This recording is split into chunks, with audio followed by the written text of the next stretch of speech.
welcome to Around the Girdle Earth, the podcast where Dartmouth stories come to life. I am your host, Giovanni Jerez, class of '03, and on each episode, we sit down with members of the Dartmouth alumni community to explore the moments, the mentors, and the memories that shaped them from the green all the way to the great unknown. So, whether you graduated last year or decades ago, these conversations offer wisdom, a window into the journeys we have taken and the common threads that connect us all. So, grab your favorite drink, step into the story, cue up the nostalgia, and let's wonder together. Today, my very special guest is Daniela Garcia Estrella, class of 2019. She's a recent grad. And Daniela, we're glad you're here. I understand that your cultural background is from Colombia. So why don't you start us off by tell us a little bit about your cultural background, your family story. What's your origin story, Daniela? Yes, thank you, Giovanni, for having me here. I love being able to pay it forward by sharing a little bit about me. So, like you said, my name is Daniela Garcia Estrella. People sometimes call me Dani. Daniela or Dani is fine. I am originally from Bogotá, Colombia. I was born there. I lived the first 4 years of my life there, but then ultimately was raised in Miami, Florida. We came to the United States, like many immigrants, in search of better opportunities, economic mobility, all that good stuff, and also just safety reasons. And we're just, my family and I, that's my parents, my sister and I, are very, very grateful for the opportunities that living in the US provided for us. We truly have always believed in the power of education. And my parents were always very supportive parents. If anything, they were very chill. Like we would tell them, hey, mommy, papi, I need you to take me to this college fair. Mommy, papi, it's night. We need to be here this time. I have an older sister, so it definitely helped that my sister went through the college process before I did. She's actually the one who introduced me through to QuestBridge, which I'm not sure if you're familiar with QuestBridge, but QuestBridge is a nonprofit that helps high-achieving, low-income students apply to college. So I identify very much with the Figly Plus identity. My parents went to college, but in Colombia, so they didn't really know much about how the American education system worked. I did grow up low income, didn't realize, that was as big a part of my identity as when I went to Dartmouth, and suddenly I was like, wow, people live very different lifestyles than what I'm used to. So I'm just very grateful for QuestBridge, grateful to have a sister who kind of paved the path about how to apply to college. I went to a magnet school. I actually used to commute an hour and a half each way just to go to Mast Academy. Mast stands for Maritime and Science Technology, because it was the #1 school in Miami-Dade, the #1 public high school in Miami-Dade County. And so, like I said, my sister really paved that path. She was the first one to go there, kind of followed suit. My parents, they're like, oh, if this is the best school and this is what you want to do, we'll make it happen. So we would commute with my dad, who worked in Coral Gables. So we would drive from Miami Lakes to Coral Gables. There's a metro station called Vizcaya. The school bus would pick us up from Vizcaya, take us across the bridge, because my school is located in an island, Key Biscayne, or Virginia Key to be more specific. And then after school, it was the bus, the train, and then the mom of a classmate would pick us up and kind of do the carpooling. So yes, quite the sacrifice to be able to have an excellent education that would make me a competitive applicant for all of these amazing schools. I actually was admitted to Dartmouth from the waitlist. So I applied to Dartmouth through QuestBridge. QuestBridge wanted me. Dartmouth wasn't sure just yet. So yes, I participated in the matching program, which is basically like a early decision application for multiple schools. And I remember I ranked Dartmouth. They weren't sure. They put me in regular decision.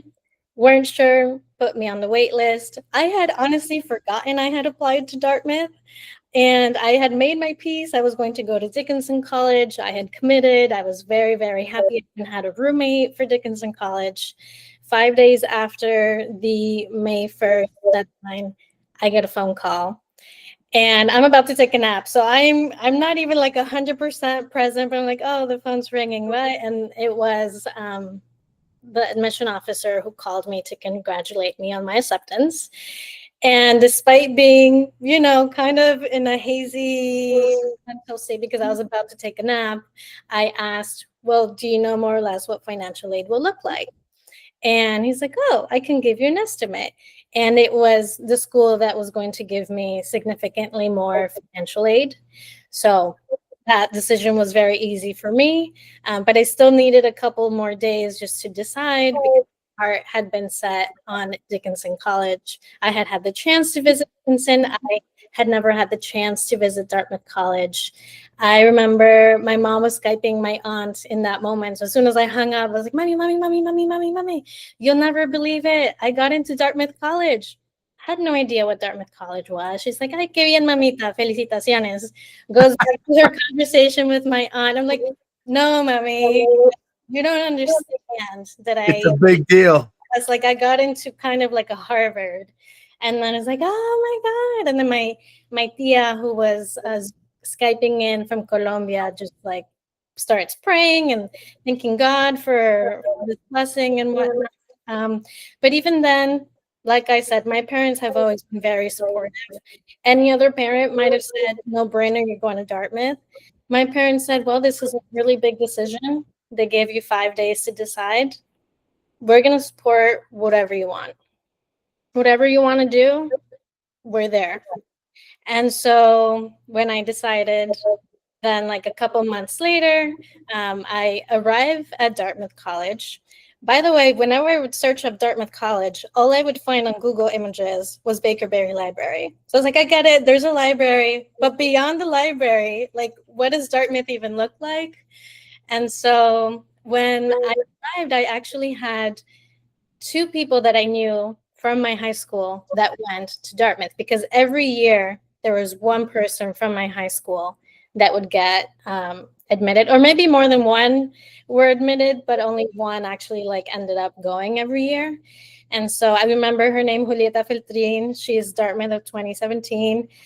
She's originally from Argentina, but also grew up in Miami. I messaged her. She was a UGA. And I said, hi, like I'm arriving with my parents. We've literally never seen Dartmouth College. Are you available to maybe show us around? She's like, absolutely. And because my parents don't really speak English, it was important that Julieta, being from Argentina, was able to give us the tour in Spanish. And she's kind of the one who gave me the pointers of you should apply to Global Village so that you can live in McLaughlin your first year. You should really apply to be a drill instructor for the Spanish department. And thanks to Julieta, that's exactly what I did. I actually ended up becoming a drill instructor all 4 years, undergrad. And that really opened the opportunity to get to know the Spanish department, which, by the way, became my family while at Dartmouth. And that also opened up the opportunity to become the professor's assistant for the Buenos Aires program my junior year of college. I had never been to Buenos Aires. I'd never been to Argentina. And so that was a really amazing opportunity. I fell in love with the drill, like the Rossius method that is used during drill. I was a drill instructor as well. So really? yeah. I didn't know that. That's amazing.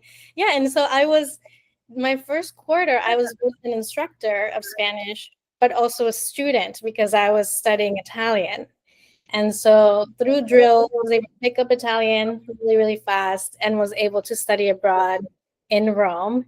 And that was a life-changing opportunity. I fell in love with traveling. And as a low-income student, I was like, wow, I can't even believe I'm in Europe. No one except my mom had ever been to Europe. So yeah, that's a little bit of my story. Yeah, no, that's wonderful. I could empathize with several of the comments you made. The first one was on financial aid. It's like, us too, or, that was one of the concerns. It's like, wait, back then Dartmouth was like $37,000 a year. Now it's like almost 90,000. But even back then, I just remember how we're going to pay for this. And then I learned about blind need, right? Like Dartmouth just gives you the money. Once you're accepted, they give you whatever financial aid you need in order for you to be able to make it true. So, and that's very applicable to all the Ivy Leagues, and I think also Stanford and MIT are I like this way. And then the second thing, the study abroad programs. I love the study abroad programs. I mean, I started my obsession with traveling. I've been to, proudly I could say I've been to 51 countries thanks to that obsession from started at Dartmouth from being there.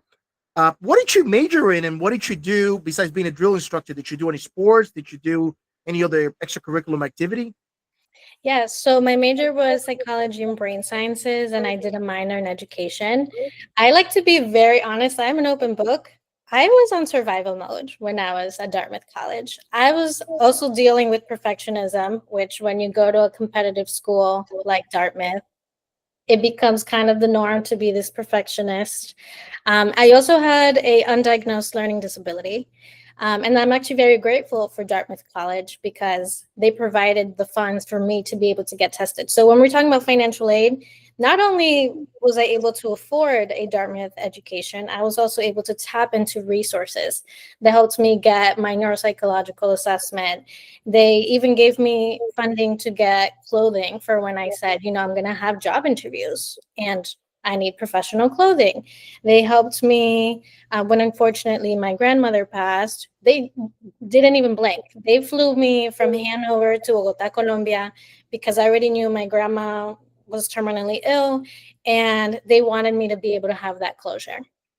They also paid for my GRE and Magoosh, which is a prep program, because they really believed that I could go to grad school and I really should aim as high as I wanted to.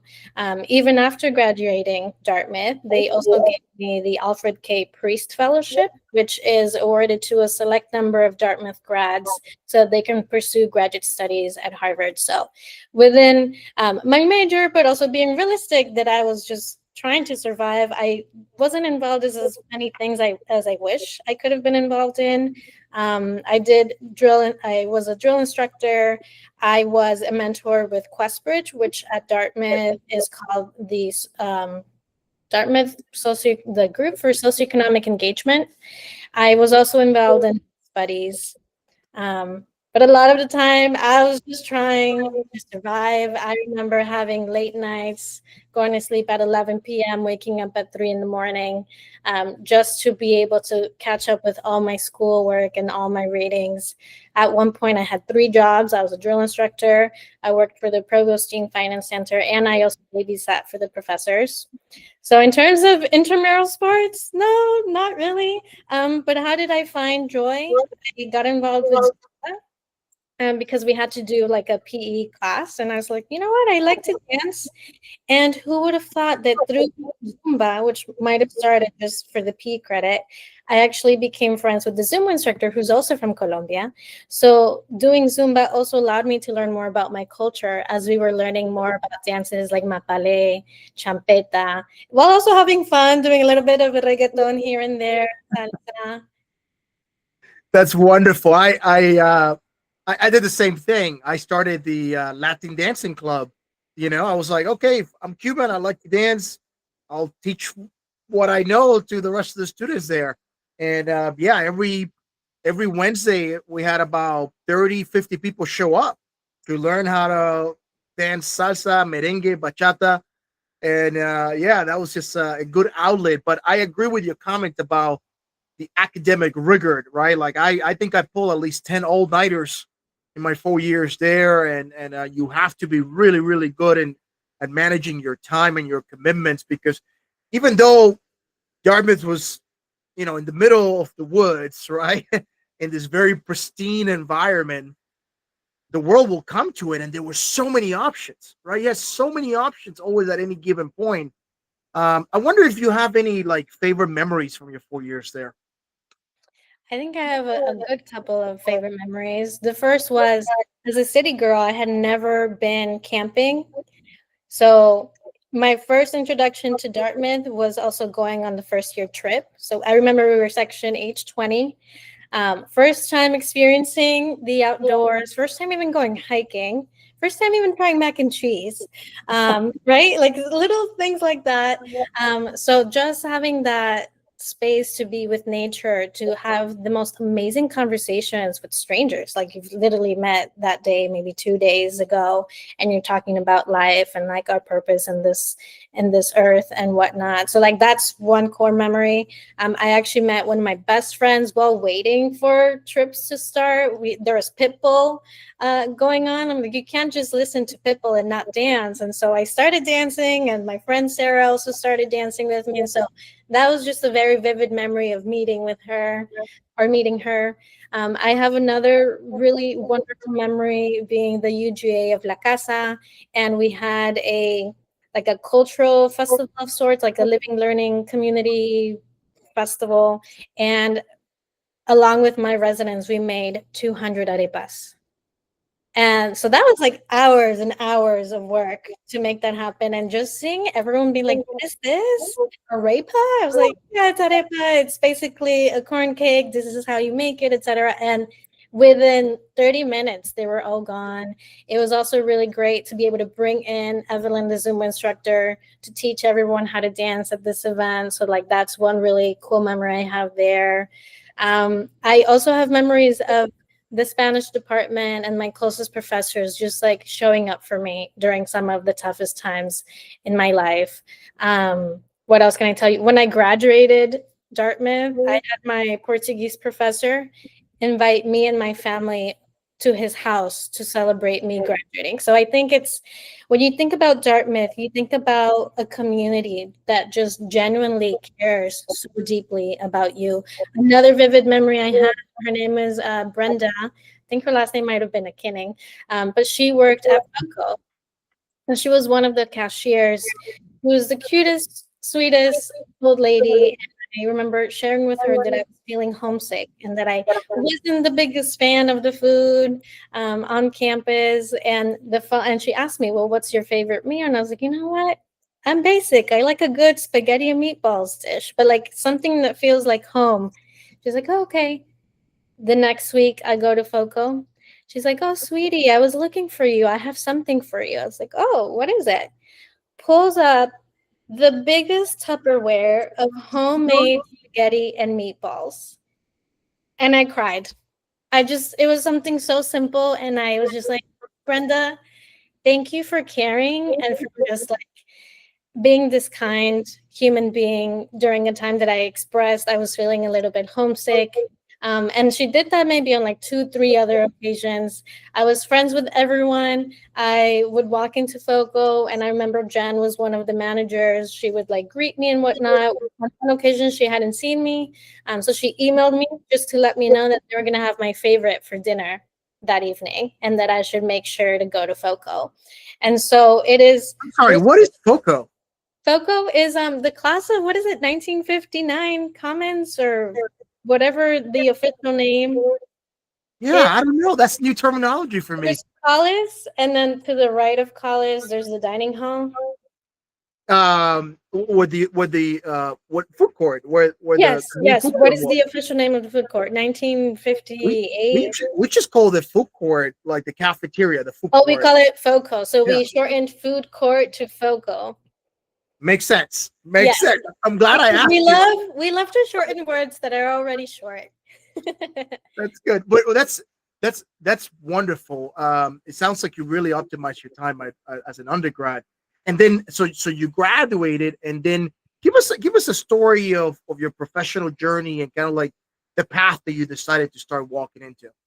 Yes. So I already knew I loved education before I joined Dartmouth. And that was all thanks to a teaching fellowship that I did through Breakthrough Miami. My very, very first job was as a teaching fellow teaching fifth graders math. And then 2 summers after that, I taught 7th grade social studies. So I knew education was my thing. I was actually recruited early by Teach for America my junior year. So I had job security in the end. I didn't end up pursuing that route just because I wasn't really getting a definite answer of exactly what grade level and what type of math I would have to teach. And that was making me a little bit nervous. Plus, with the way the quarter worked at Dartmouth, I was going to graduate after the program to train teachers for TFA would have started. So I was already going to be behind in the training. Yeah. And then I would have to do like my own studying and whatnot. So I, in the end, decided to not go with Teach for America. So I graduated and I was like, okay, I don't actually have a job secured. I'm a little nervous about that. But I also wanted to give myself the time to just be a human and just be, because I didn't want to just burn out jumping from one thing to the other. So I gave myself a month. And I had a mentor actually who worked for the admissions office at Dartmouth. And he told me, hey, you know what? You'd be great as an admissions officer, because remember how I said that Dartmouth flew me to Colombia so that I could see my grandmother? Yeah. Well, it coincided with when my mentor was going to be in Colombia, and he worked as the international admissions rep. And I said, you know what? I feel so grateful for this support that I would love to give my testimony at one of those high school visits in Colombia. Is that something that I can do? It had never been done. He asked for permission, and I was able to give my testimony at one of these schools where I actually met a student that ended up becoming a Dartmouth student. And so it was like this full circle moment with that student as well. And I said, you know what? I really do love educating students and how to apply to college, how financial aid works, talk about what my experience as someone who went to college in the US was like. So I was like, maybe I'd be interested in working in higher education. The easiest way to start is as an admissions officer. Did some research. I found out my former college counselor from high school was now an associate director of undergraduate admissions at the University of Miami. And I wanted to go back home, reached out to her. I basically asked her if she had any insights or advice for how I can kind of enter the field of higher education. She said that they were going to hire sometime soon, and that as soon as they posted the job, she would be able to share it with me. I said, great. So I took my 1 month to just be a human, applied to the job, did all the interviews and whatnot, which I don't know how familiar you are with higher ed, but that is, you're interviewing from 9 to 4 p.m. Like, these are some intense interviews. I loved working as an admissions officer. I got to travel. I got to meet people from all walks of life. And as an admissions officer, you also get to learn about all these very personal stories that people have and that they want to share with you. And I wanted more. I was like, I love this. And at the same time, I want to be more student facing. I want to have more time to develop relationships with students and support them throughout their college experience. So I did some research. I said, maybe I could be a financial aid person. Maybe I could be an academic advisor, or maybe I could work for a nonprofit kind of like QuestBridge that helps students enter college or persist throughout college. And I noticed that a lot of these jobs asked for masters. So I said, well, I guess I have to go get my master's, right? And I had already done all that work year. I had already taken the GRE, Dartmouth. And so those scores were good for 5 years. I'm like, okay, I have a deadline because I'm not taking the GRE again. And I ultimately applied to the Harvard Graduate School of Education, the University of Pennsylvania Graduate School of Education, and Northwestern's, I guess, also School of Education. I don't remember the full name. Got into all of them. Never would have imagined that I would have been able to have so many options to choose from in terms of this program. And my heart was set on Harvard. I had this special scholarship from Dartmouth to help offset some of the cost. Went to Harvard, had an amazing experience. I had really learned how to be a good critical thinker well at Dartmouth, and that translated very well in grad school. I will also share I had imposter syndrome while at grad school because a name like Harvard is very daunting and sometimes scary. But I just, when you're studying your thing, it all just kind of fits into place. And I just wanted to learn as much as I could inside and outside the classroom. Because I wanted both things, not just learn about the theory, but also put things into practice, I was able to create, literally, I created something I didn't, I created an internship with the financial office, literally just reached out to someone who worked there. He then became my mentor. I also needed some money, did a graduate assistantship with the strategic data project. That was a really interesting insight into research within the education setting and whatnot. And then I ultimately ended up winning the Intellectual Contribution Award at Harvard, which you have to be nominated by your fellow classmates, your professors, and whatnot. So I owe all of this to the type of education that I had at Dartmouth, but also very much the support that I had from my family that always cultivated this passion for learning. That's wonderful. Since obviously you're double Ivy, Dartmouth and Harvard. I went to Dartmouth and Brown, so I have a point of comparison.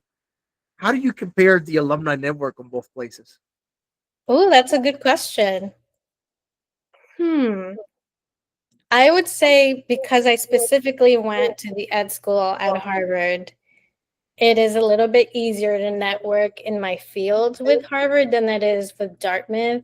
That's actually maybe one of my critiques from Dartmouth, if I may, is that I didn't feel like come senior year, I didn't feel like I had the support to do a career that didn't fit the mold of investment banking, finance, tech, the stereotypical career paths that they promote. So because I went to an ed school specifically, I do have a bit more support in those areas. For the field, of course, that you're in. So obviously you're very much focused on education. Would it be safe to say that if you had to do a TED Talk, a 20-minute TED Talk, it will be on that field? What Yes. will we learn from you in those 20 minutes? Yes, I would probably focus it on student success, which is what I'm currently doing and where my passion is. And really being able to provide holistic support to students, not just focus on the academics, but also other things that impact the learning experience. So maybe it is a student who is struggling because they don't know that they have a learning disability, or they have a disability and don't know how to get accommodations, making sure that they're able to get accommodations for that. Maybe it's someone who's dealing with some mental health issues, making sure that they know that therapy is something they can access through the university. If there is an extenuating circumstance and they don't know that they can advocate for themselves, really paint the picture of like, hey, you can always ask for an extension. It might not be granted, but people won't know that you're struggling unless you express it. So really thinking about all these other areas of students' lives that can impact their trajectory throughout college and beyond.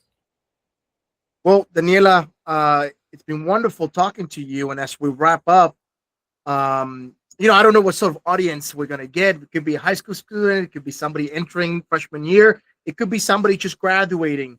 Are there any other golden nuggets of wisdom that you would share with our audience? Yes, I would say probably a quote that I heard when I was a high school senior, and it was to be followers of our hearts and leaders of our community. And then another really good quote that has stayed with me that was actually, I heard it from Cornel West when he went to do a talk at Dartmouth, was to be long distance runners in our calling. I think sometimes we are experiencing the pressures of life, or like financial pressures or whatever other kinds of pressures might be, that make us question, is this really the path for me or not? And being true to yourself, to your passions, if that's really truly your calling, stick with it.